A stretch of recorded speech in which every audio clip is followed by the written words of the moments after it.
Magandang araw po sa inyo. Welcome back. At pasensya na po kayo, naputol yung video ko kanina tungkol sa pagpapaliwanag ko sa mga kaso o sa mga problema sa ikinaso kay VP Sara Duterte na plunder case, yung mga loophole at yung mga kahinaan ng kaso. Pinaliwanag ko kanina pero naputol po dahil nagkaroon ako ng problema sa aking mic. Kaya ibinaba ko muna. Pero sa ibang pagkakataon, itutuloy ko po yung paliwanag doon. Pero maganda naman po yung naipaliwanag natin kung bakit tingin natin medyo may kahinaan yung sinampang kaso bagamat napakadaming papel ipinakita sa media na kanilang ipinresenta sa ombudsman. Ano, hindi natin alam kung ano nilalaman ng papel, pero bakit natin nasabi may kahinaan, napaliwanag po natin dun sa isang video ko. Sana po ipanoorin niyo po yon. At ngayon muna, chill-chill po muna tayo. Pag-usapan muna natin itong kakaibang nabasa ko sa social media na nakita ko yung post ng isang di ko alam kung artista yun Pero nakita ko lang po na nag-comment itong si Robin Padilla, Senador Robin Padilla, na hindi na daw po siya tatakbo para sa 2028. Agaw pa no? 2028 na siya. Well, kung hindi na nga siya tatakbo sa 2028, maraming salamat po. Yun lang ang masasabi natin doon.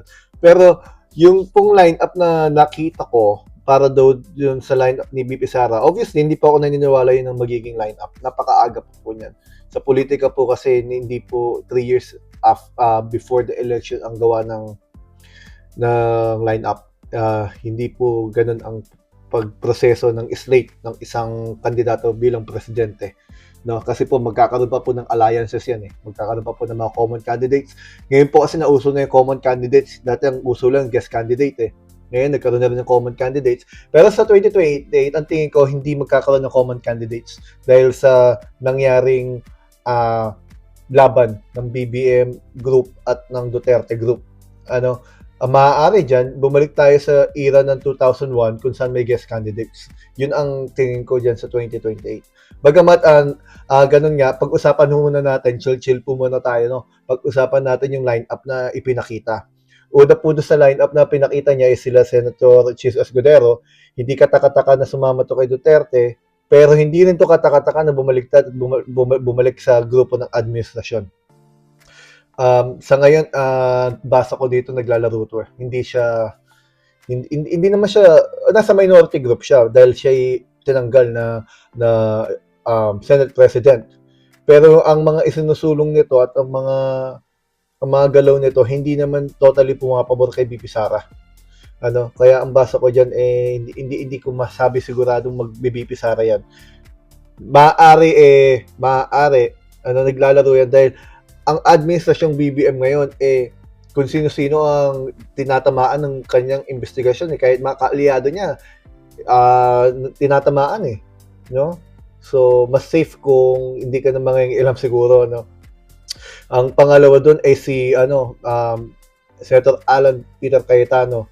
Ang tinutuligsa dito tungkol sa 10,000 pesos na pinangako niya dati na hindi ko maintindihan bakit siya tinutuligsa doon. Naiintindihan natin na ipinangako niya yon. Pero ang tinakbo po niya senador. Ang tanging magagawa niya ay isulong yung ipinangako niya. Dadaan po ang lahat ng kanilang panukala sa proseso. Gaya po na sinasabi sa Article 6, Section 26 ng Konstitusyon, may proseso ang paggawa ng batas. At bagamat sabihin niya na gusto niya kayong bigyan ng 10,000 o bigyan tayong lahat ng tigsa 10,000, hindi yun salita na nakaukit sa bato. Yun ay salita na maaari sa puso niya at isip niya, hahangarin niya na gawin. At maaaring sinusubukan niya. Pero tandaan natin, kahit si Senador Miriam Defensor Santiago, sa dami ng bills na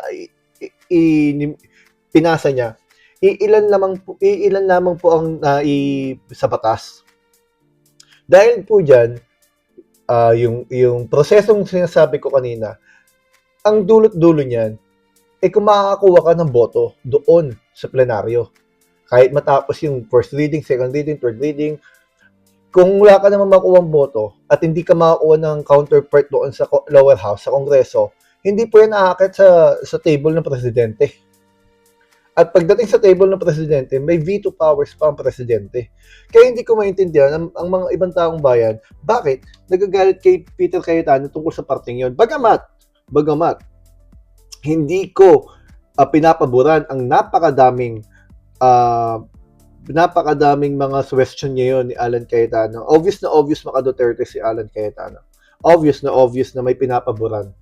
Pero, ganun pa man, in fairness sa kanya, hindi tama na sisihin siya doon sa 10,000 na ipinangako niya.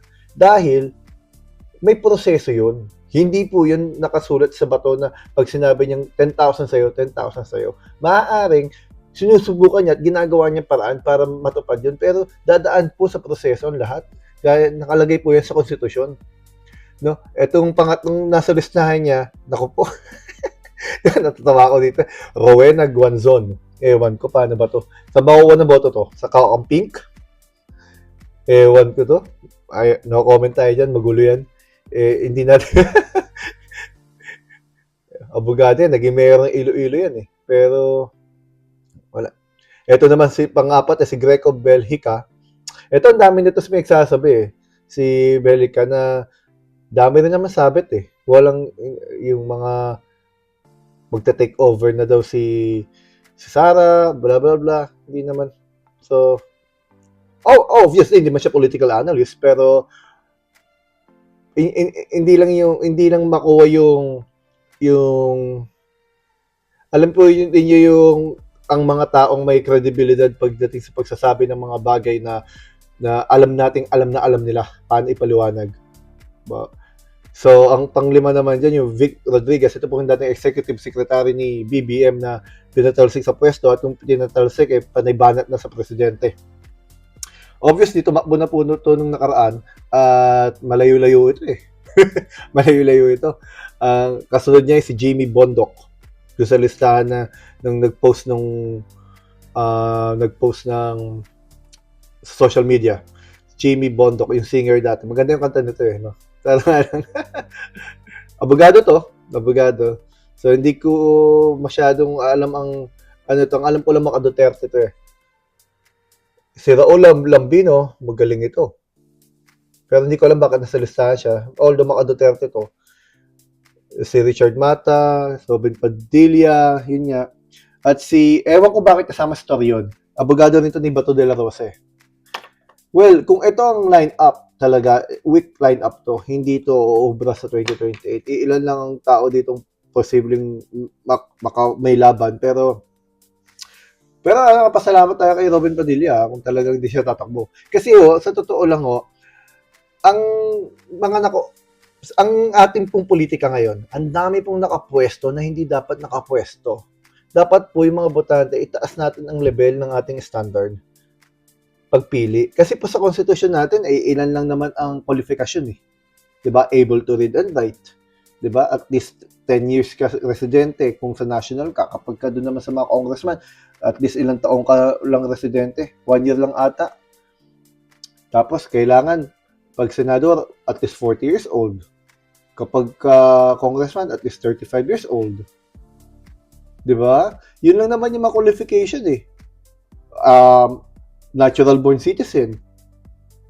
Yung pag ikaw nag-apply sa trabaho, ang daming qualification. Ito, simple qualification eh.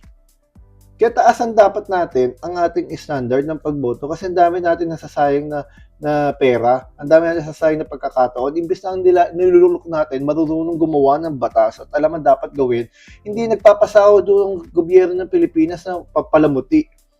Tapos iba, tago pa ng tago habang niyatanggap yung sweldo buong buo. Pero ang mga ordinaryong Pilipino hindi maka-absent sa kanilang trabaho dahil no work, no pay.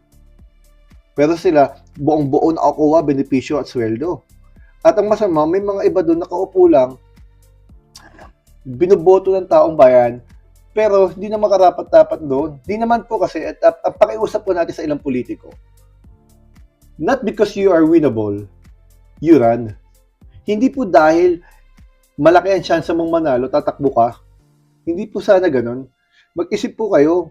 Hindi dahil, alam mo po dito sa abroad, o sa ibang mga lugar, dito lang sa Amerika eh. Dito kapag may issue ang isang ang politiko, hindi sila nagdadalawang isip mag-resign. At ang mga politiko dito, nakakasalamuhan mo. Like, may mga senador na nakakatabi namin sa parking lot.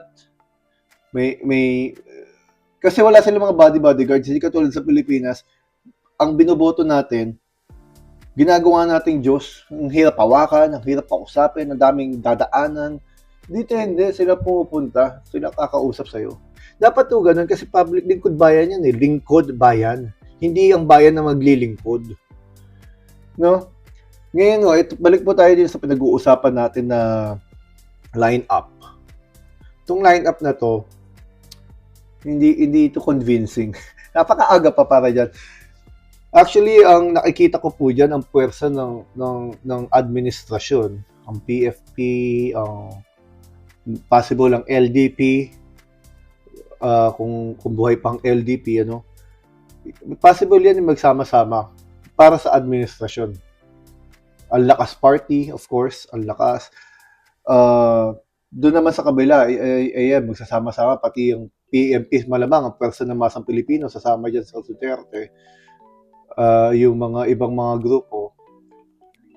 Tapos ang kakamping, ang young generation ang pinanghahawakan nila dahil sa nangyari di umano kay Bam Aquino at kay Kiko Pangilinan, which I doubt. Hindi ko nakikita na solely na young generation lang yon. I think talagang dala yon ng wala kang choice eh. Di ba? Kasi marami namang batikos kay Kiko Pangilinan dahil nga masyadong liberal ang kanyang mga panukalang batas, masyadong left-wing. Ako kasi, hindi po ako sumusuporta ng left-wing agenda. Always right-wing agenda sinusuportahan namin. Sa political spectrum po, ang left-wing, yan po yung mga grupo na nagsusulong ng, para sa amin, masyadong kakaiba at maraming karapatan masyadong ibinibigay to the point na nawawala na ang standard at nawawala na ang disiplina.